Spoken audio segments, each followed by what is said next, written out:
Well, I got the tank off the bike, and there is some warpage on it, and I'll point that out.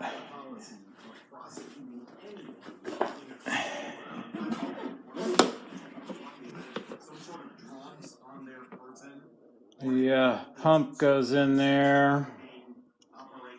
So there's basically two bolts that hold this thing down, this whole assembly down, and then it just rests on rubber contact points on the frame.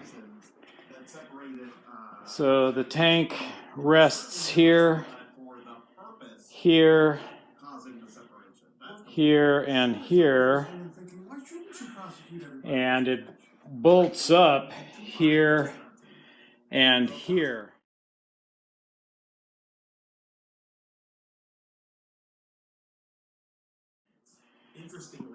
This bolt on this side of the gas tank was out. It was just hanging on but through the rubber grommet. It was not tight.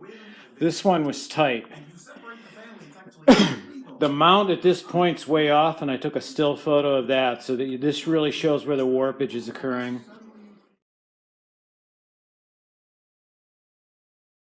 Where the tank meets that rubber stop.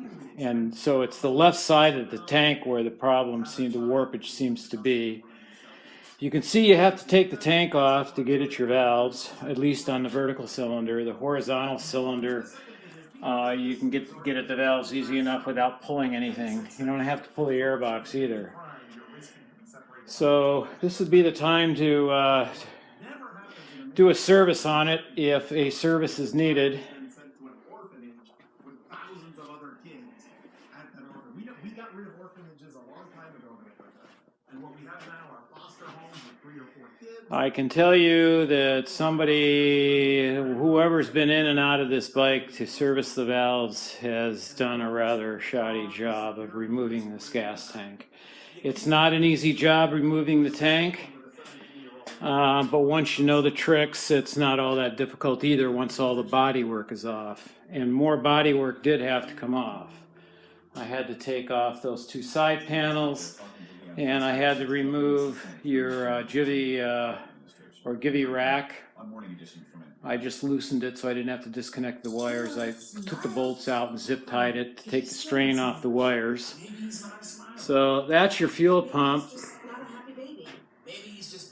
I don't see any obvious problem. The connector looks good. I don't see any corrosion in or broken wires or intermittent wires to the pump, but I'll bench test it. It's your fuel filter, your fuel level sensor connector, and you got a ground and a 12-volt lead going into your fuel pump. So you got 4-wire connector coming into the pump from the bike itself, 2 wires to drive the pump, 2 wires, a ground, and a sense lead for your fuel sensor. And your regulator's right here. So I'll get on it on the bench and see what I can come up with.